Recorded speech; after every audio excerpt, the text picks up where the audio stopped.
Hey, it's Keith from Outlaw Speed Shop, and in this episode I am tackling a Dodge Dragster Charger K22. I got this one off of eBay, I believe. It's pretty beat. The glass is scratched and so on. It does have the tow hitch, and I'm going to be tackling it.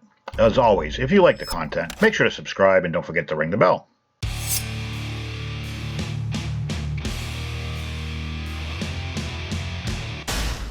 I got this little beauty off of eBay, and I got some Big Time Muscle or Muscle Machine. I'm not sure. They were in my bucket of wheels that I'm going to try to put on it because they're much larger, and obviously the scale of this is, obviously larger than most Hot Wheels.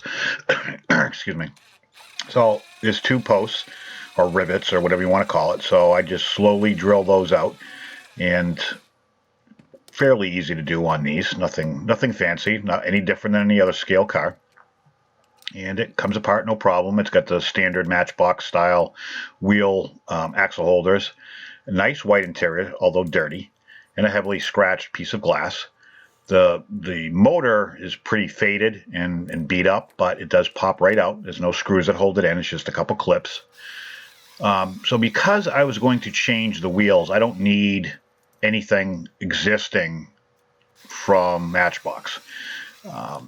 These I have in the past been able to reuse these holders, but I decided to drill the rivet out and just pry it off carefully to keep it so they don't crack, because I might be able to use it somewhere else down the road, or maybe somebody else needs it, so on and so forth. So I just try to carefully drill, even though it doesn't look like I'm being very careful. I am. But if you can just get enough of the head off and you can pry off just like that, make sure you put your hand right there so you stab yourself just like that. Kids, don't try this at home. And I did stab myself pretty good. See, right in my middle finger. But anyways, so the Muscle Machine or Big Time Muscle wheels are very short, the axles, so I have to cut them in half. And I'm doing things a little bit different on this one than I have in the past. You'll see. Mainly because I'm trying to get the height a certain way. So I am going to use brass tubing, because obviously when you cut the axles, you have to stick them into something. So I've got the 1/16 K&S brass tubing. I'm going to measure it, mark it, and cut both the front and the rear. And that's going to give me something to stick the actual axles into. I'm not going to grind down anything. I'm just going to actually glue them right in there. As long as they stay in there, I really don't care, because I'm going to have another sleeve, which is why I'm doing something different this time. And you'll see in a second. But I use my Dremel tool to cut the actual brass tubing. There's nothing fancy about it. I recommend using a vise. I use my hands. I haven't cut a finger off yet, but there's still time. But anyways, once I do that, I'll just kind of grind the edges off a little bit. Sometimes you get a little bit of a rough edge on one end where it starts to fold when you're cutting. But that just helps me round it off a little bit so it doesn't catch, even if you can get your axle through. Having that little bit of a tit sticking off the end will obstruct your wheels. So, but once you do that, I stick my pick in the end just to kind of open the hole up a little bit. It allows me to stick my wheels in there, no problem. Now, the problem I ran into on the back, the front's not that big of a deal. You can kind of see right there. But right about here is where I noticed I had a little bit of a problem. I didn't like the height that it actually sat. So, and if you'll notice, I kind of bounce around a lot, but this is actually how I work.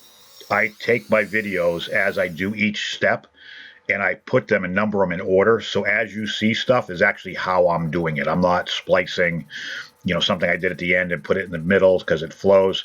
This is my workflow. I kind of worked on the wheels a little bit. The body came out of the stripper. There was a fine balance here for me. There was some stuff.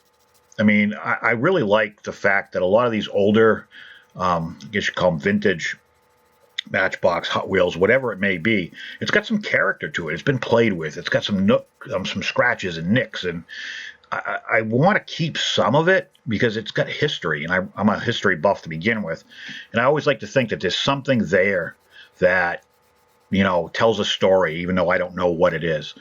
But it's hard for me to find a balance. So you can see I'm using some 360 grit sandpaper and hitting some of the big stuff. I'm leaving a little bit of the smaller stuff, nothing major, but there was some decent sized dings that I just kind of wanted to grind down a little bit. So it's a mix of 360 grit sandpaper, the wire wheel on my Dremel, Scotch-Brite, rinse, repeat, do it all over again. So back to my wheels, and again, this is how I work. It's kind of all over the place, but it's just what it is. I've got some styrene, and what I want to do is I want to build up a little bit where the rear wheels go, because it was way too low. These wheels are the same size, but for some reason, it just didn't feel right. It didn't fill the wheel wells very good. So I'm using 2 thin pieces of styrene. I don't know what thickness they are. It came in the assorted pack. So once I figure that out and I know the height, then what I'm going to do is glue those together and glue them to the actual base like I did right there. And then I'm taking a piece of, I don't know what size tubing it is. Again, it came from the assorted pack. And I'm going to use that as my sleeve that I'm going to run my brass tube through. And the combination of those 3 things, the thickness of the tube, the thickness of the 2 pieces of styrene, works out perfectly for the ride height that I was looking for. And it helped give this vehicle the rake that I was looking to achieve. The issue here is making sure you get it straight. You can't just huck it on there. The glue dries quick, especially styrene to styrene. On the front, I only did 1 piece, but I did the same thing with the tubing. That just makes it easy to put my wheels in there, and it gives it something to... You try to do the brass and glue it to the styrene, it doesn't have the same adhesion, but styrene to styrene, it works really, really well. You just got to make sure they're straight, otherwise you'd have a cockeyed looking car. I have a big box of motors, stuff that I've taken apart, never used, or I've pilfered off of different things that I don't like, but I like the motors.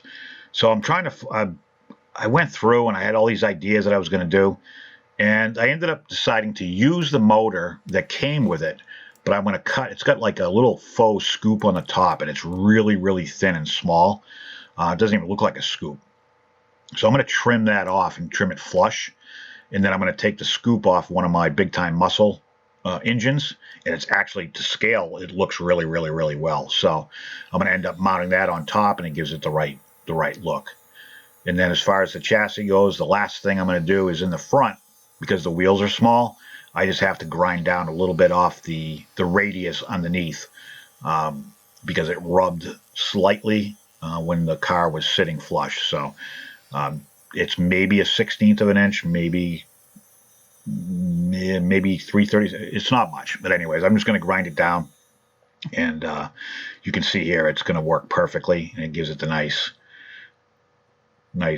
roll to it. So at that point, really, I want to make some exhaust tips. So I've got some aluminum tubing.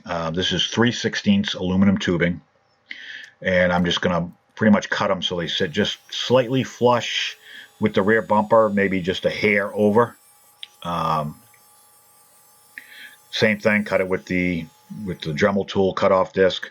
You can use other things. I just happen to use that. And then what I'm going to do is I don't want it to be round. I want to have like a megaphone style exhaust tip.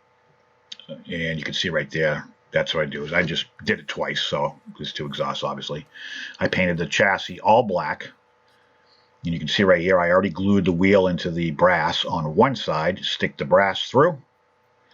And then I'm just going to glue the other side of each wheel in. And now I have a nice rolling chassis, and it's secure, and I'm happy. Everybody's happy.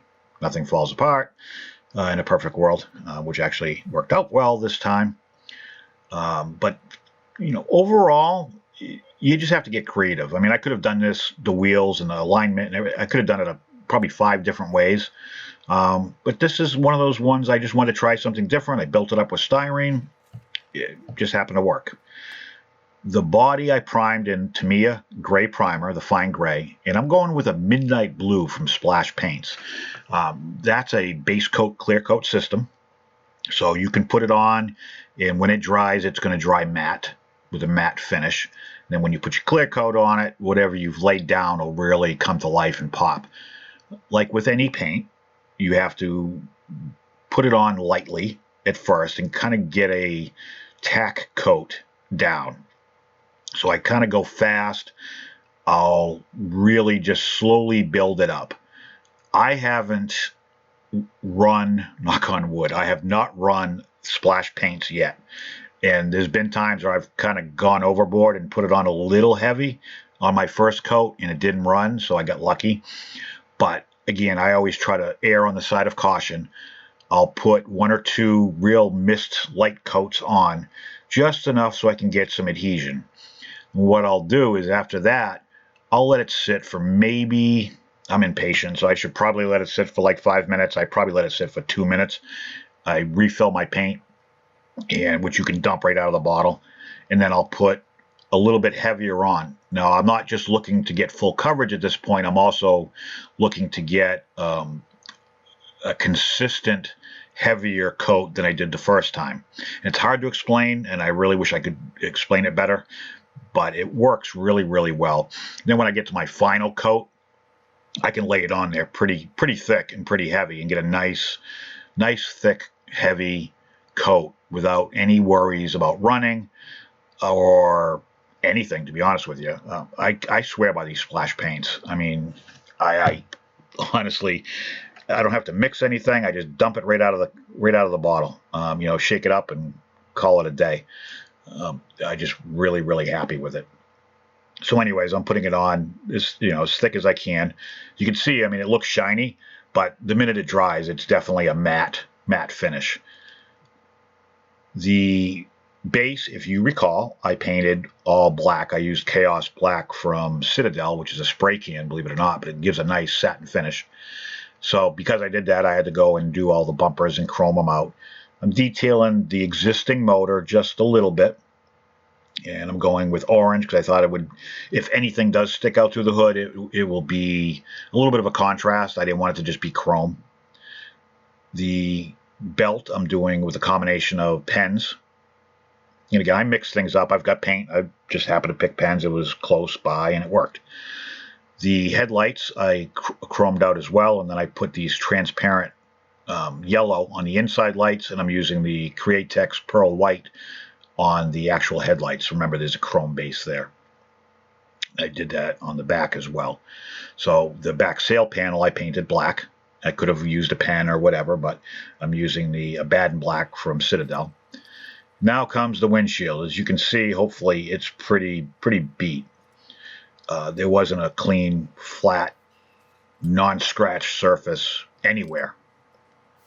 So what I decided to do is I'm going to wet sand it. I start off with 600, and after 600 I go to 1,000, and then I go to 2,000.